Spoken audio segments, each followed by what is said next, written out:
Hello guys and welcome back to my channel. My name is Lucia and this is Lulu's Leaves.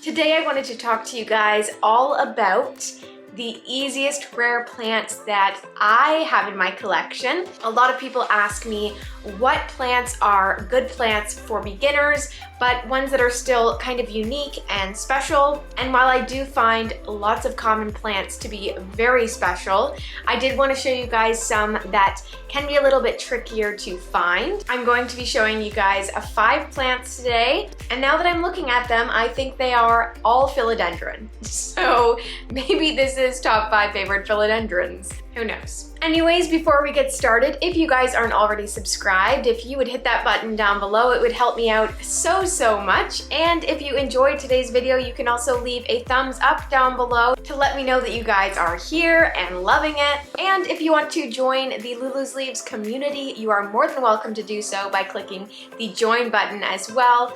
That gives you access to some extra content every month. But with that being said, guys, let's get straight on into this video before I ramble on forever and ever. So the first plant is one that I show on my channel quite often because it's definitely a favorite of mine. That is my Philodendron El Choco Red.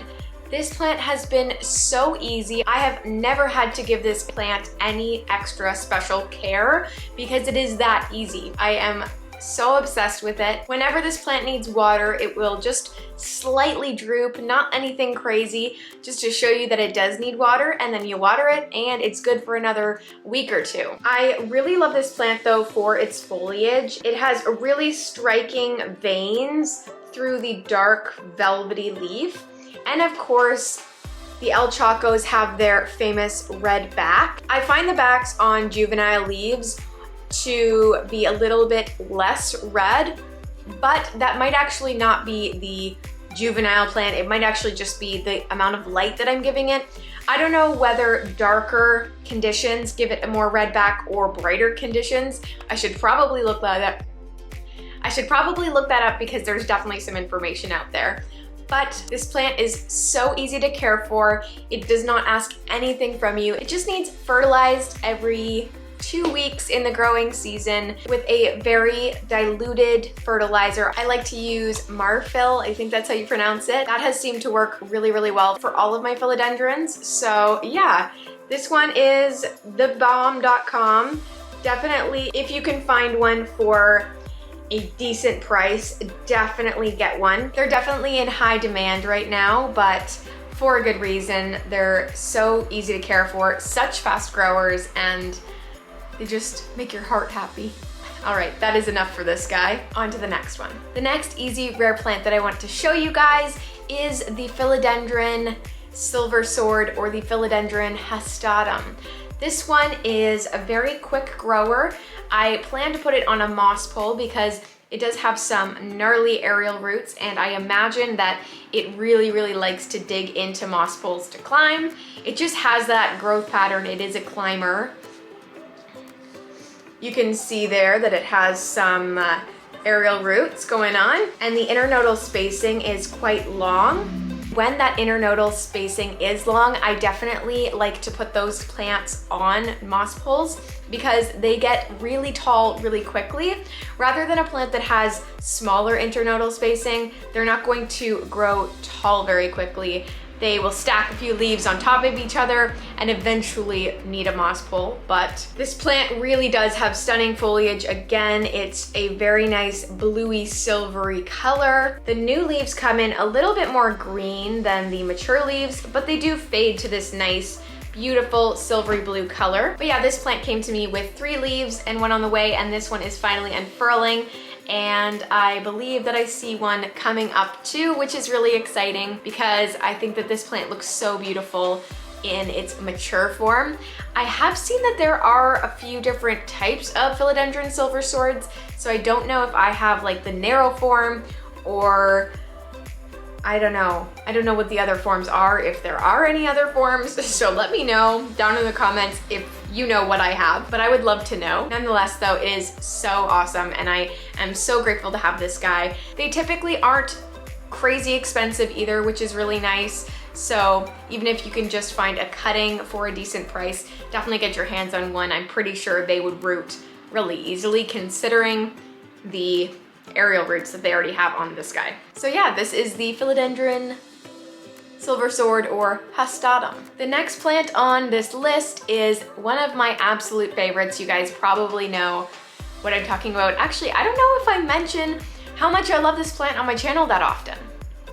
So if I haven't before, here is one of my favorite plants. This here is my Philodendron Billietiae.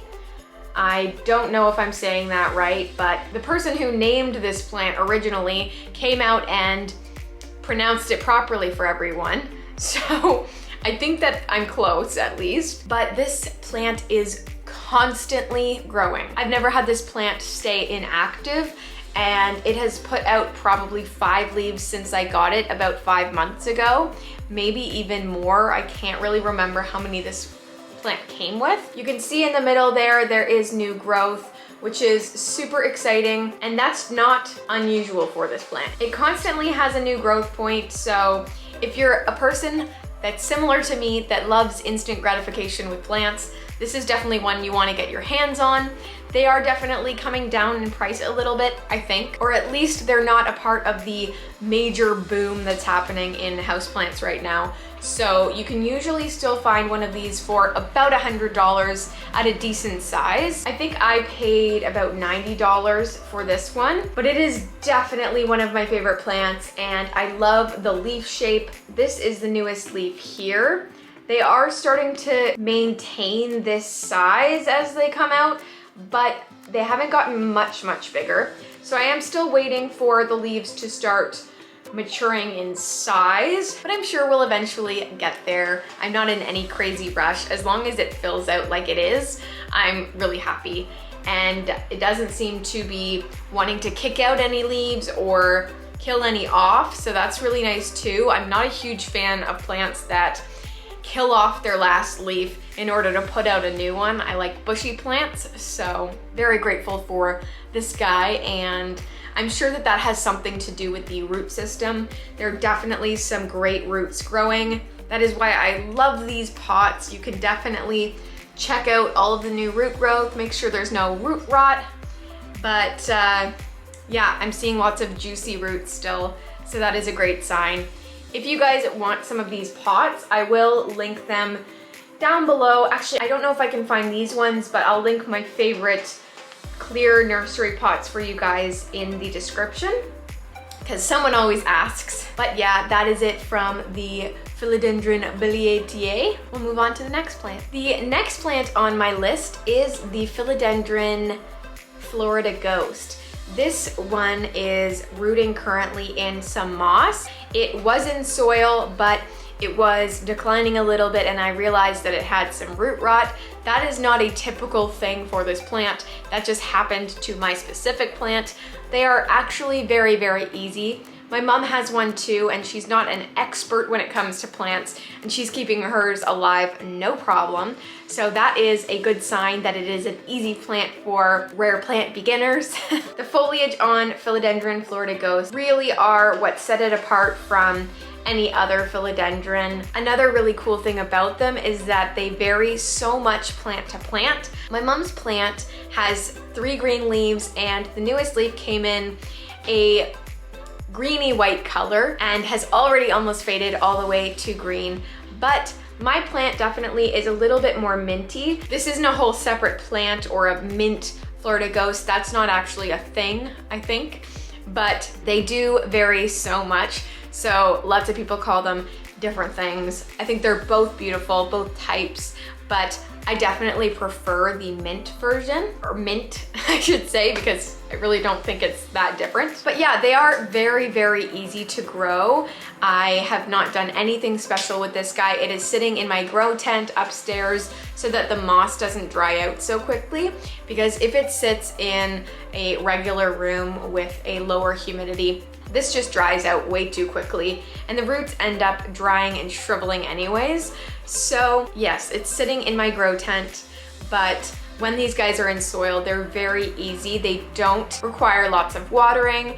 You basically just water them when the leaves start to droop a little bit. They definitely show you when they need that. Currently, it is putting out some smaller leaves for me, but that's definitely due to the fact that the root system is recovering. I'll show you guys here though, it does have this juicy, nice, beautiful root. So I'm definitely not concerned. There's another one on the other side here that you can see. I should probably cut more of these rotting roots off, but they're not like actively rotting, they're just a little bit brown. This plant doesn't require a lot from you. It doesn't need any extra special humidity. I find that these guys do just fine in your average home humidity. It would definitely benefit from a humidifier or humidity above 50%, but they don't die or crisp up if you have anything less than that. They just probably will grow a little bit slower, and you may have to supplement them with a little bit of misting every once in a while, but nothing crazy. They're definitely easygoing, not going to hate on you if you forget to water them or repot them when the time comes. So definitely, if you can, go get yourself a Philodendron Florida Ghost. There are lots available in Canada right now, or at least Ontario. So don't worry, you're not going to miss out. There are so many of them available right now. The last plant on this list is one that I actually have had quite a bit of trouble with, but that was actually because of my own issues. This plant was so easy before I decided to put it into leca. I don't know what I was thinking. I shocked the plant and I regret it because it had beautiful, beautiful leaves. It was doing so well. It was growing so quickly too, but I just wanted to try something new. And I learned you don't fix what's not broken, right? So, although this plant did give me trouble, it is a very easy plant and I didn't want to revisit it because it's now thriving again and I'm very, very excited for it to be happy and growing, and so it deserves some attention again. It's back. I know you guys haven't seen this plant on my channel in quite some time, but I'm hoping to be able to show it off a little bit more because it is so beautiful and I'm so grateful that I didn't kill this one off completely. I knew I would have at least a node to propagate from, but it did end up losing the 2 other leaves that it had previously. So that was a bit upsetting. They started to yellow off and die, but I was able to help it recover before it lost its last beautiful leaf here. And finally, it has grown some beautiful new roots in this clear pot. I can see them. They are looking juicy and beautiful. And also you can see this brand new leaf is finally coming out. Here is that new beautiful leaf. You can see, I'll help it a little bit here. It has these beautiful lobes that are basically connecting. I love when they kind of crisscross at the top, but it is really great to see some new growth on this plant. And there's actually another leaf on the way too. You can see right here. So that is super exciting, and I honestly can't tell you how grateful I am for this plant not dying off completely, because I wished and hoped and dreamed for this plant and I thought I was gonna kill it. So it's all right, everything's okay. And I actually have a backup node that's propagating in my grow tent right now. Because a lot of the leaves fell off, I was able to actually cut the node at the oldest leaf and grow a new plant from the auxiliary bud, but it is still working on its first leaf. It's probably going to be a tiny little baby seedling leaf, but anything is better than nothing. And eventually I will have 2 Plowmanii and hopefully more in the future that I can share with friends and do trades with. I really do love having plants that I can cut easily and share with my friends. So yes, this is the last plant, the Philodendron Plowmanii. So happy that it's not dead. Alright guys, well that is going to be it from me. I really hope that you guys enjoyed this video. Let me know what other videos you would like to see from me in the comments down below. And if you don't have any ideas but you just want to chat, feel free to comment down below as well. I'm happy to answer all of you guys. I've also been thinking about doing a second episode of my day in a life working at a rare plant shop. And so if you guys do want to see that, let me know by clicking the thumbs up button down below. And if you're not already subscribed, please make sure to hit that button as well so that you don't miss out on any future content, because that would suck. But yeah, with that being said guys, I really hope you guys enjoyed today's video.